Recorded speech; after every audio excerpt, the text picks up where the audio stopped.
This is with the coil unplugged.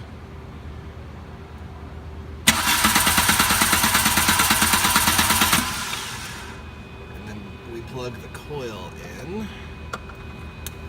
The voltage goes up.